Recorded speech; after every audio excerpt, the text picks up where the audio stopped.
Kali ini saya akan merangkum sebuah film yang dirilis pada tahun 2016 berjudul Undisputed Boyka.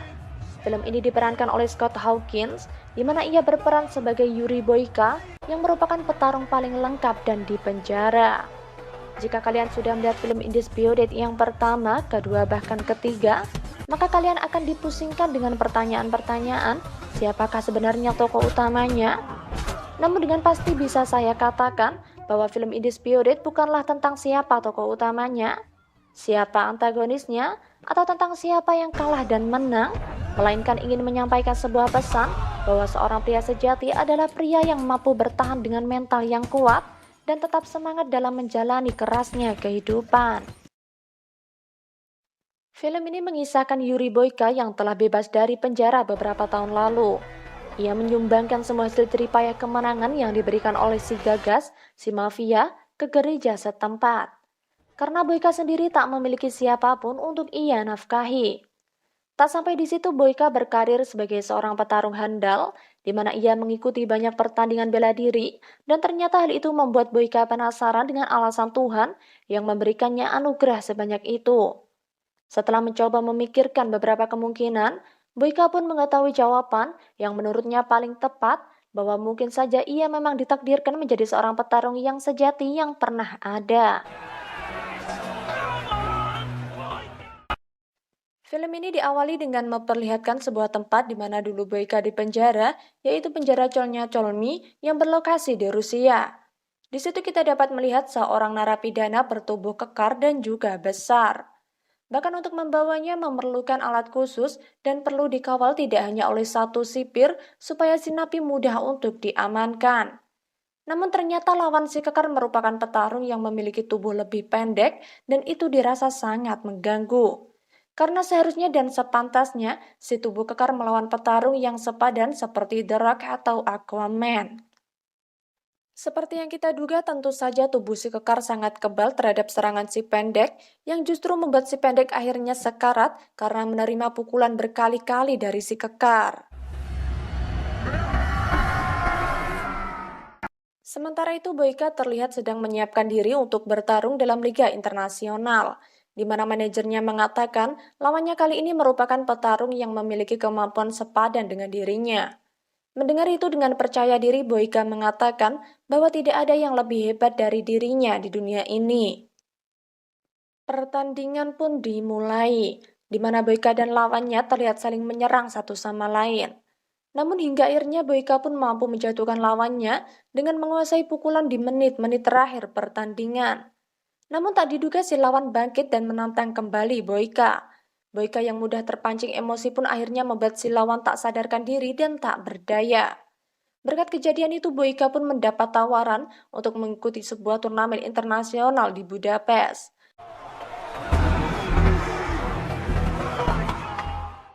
Namun kebahagiaan itu tiba-tiba pudar ketika melihat lawannya dilarikan ke rumah sakit. Semenjak saat itu, Boyka pun terus bermimpi buruk akan kejadian hari itu. Ia tak bisa tidur dengan nyenyak seperti sebelumnya. Hingga akhirnya Boyka pun mendapat kabar bahwa lawannya telah meninggal akibat pendarahan dalam otak.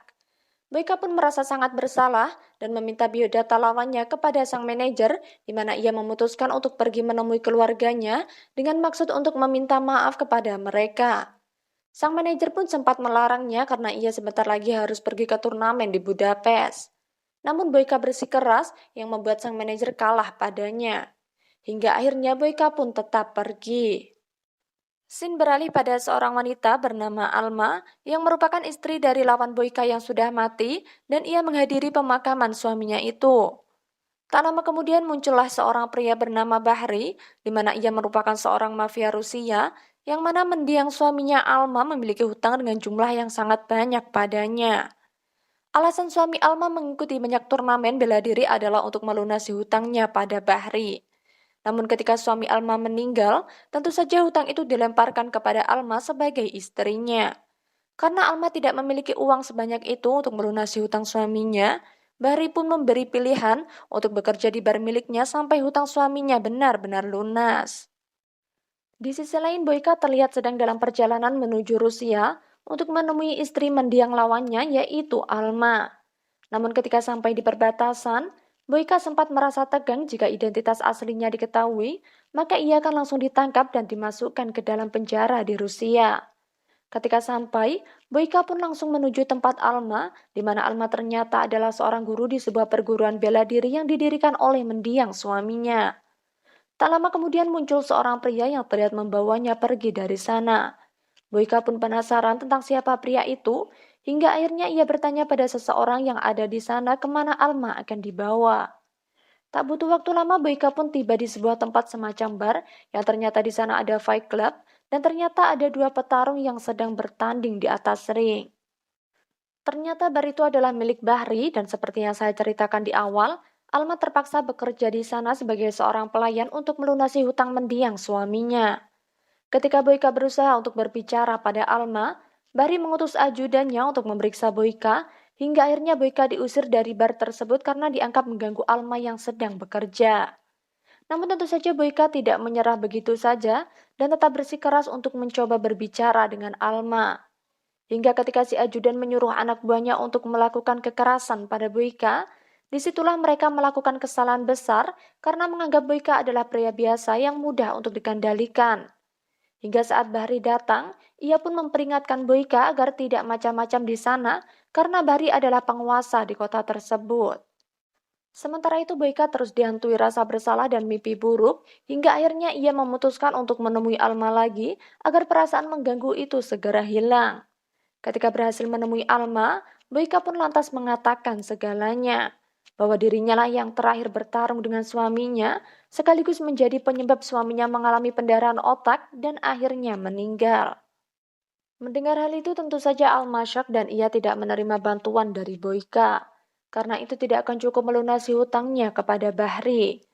Untuk itu Boyka pun melakukan sesuatu yang tak terduga, yaitu menemui Bahri dan membuat kesepakatan dengannya, di mana dia akan menjadi petarungnya dan bertarung dalam 3 pertandingan, dan meminta Bahri agar menganggap lunas semua hutang Alma.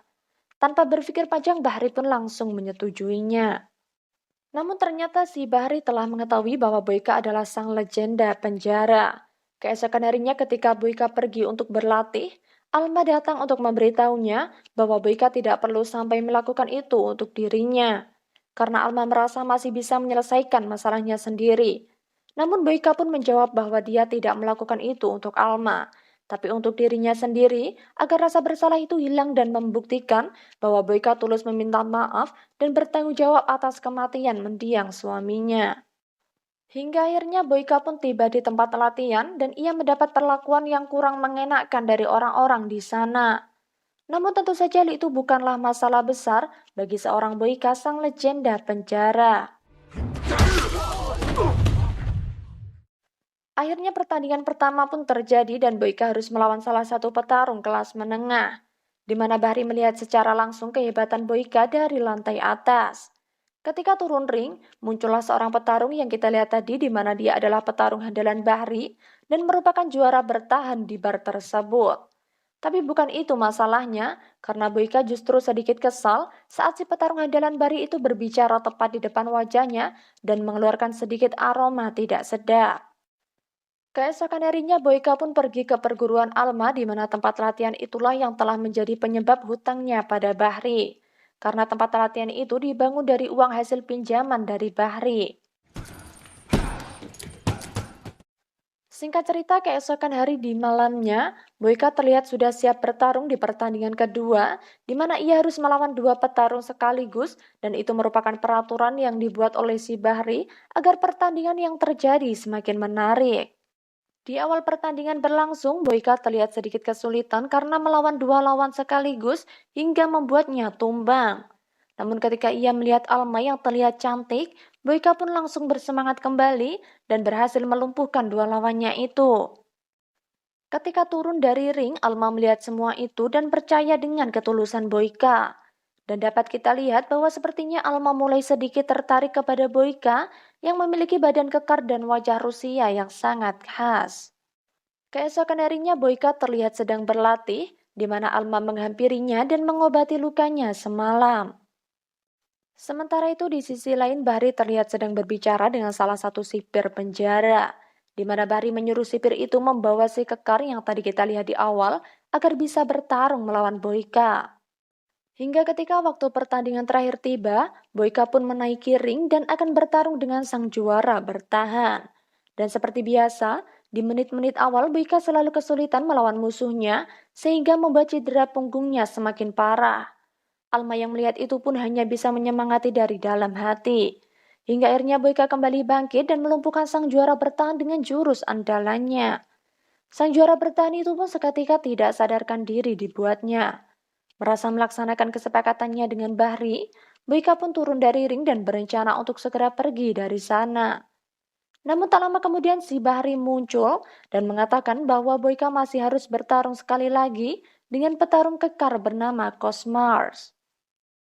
Hingga ketika si Cosmars tiba, tubuhnya pun dikerangkeng dan nampak membuat Boyka dan Alma terkejut. Ketika pertandingan dimulai, dia pun melayangkan pukulan dan tendangan beberapa kali, namun itu tidak mempan terhadap Cosmars.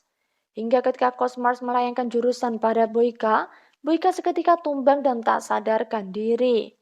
Boyka pun berusaha bangun dan menyerang kembali Cosmars, namun lagi-lagi ia merasakan sakit yang luar biasa. Hingga akhirnya Boyka berinisiatif untuk melakukan kuncian kepada Cosmars dan tak diduga strategi itu berhasil hingga membuat si Cosmars terlempar keluar dari arena.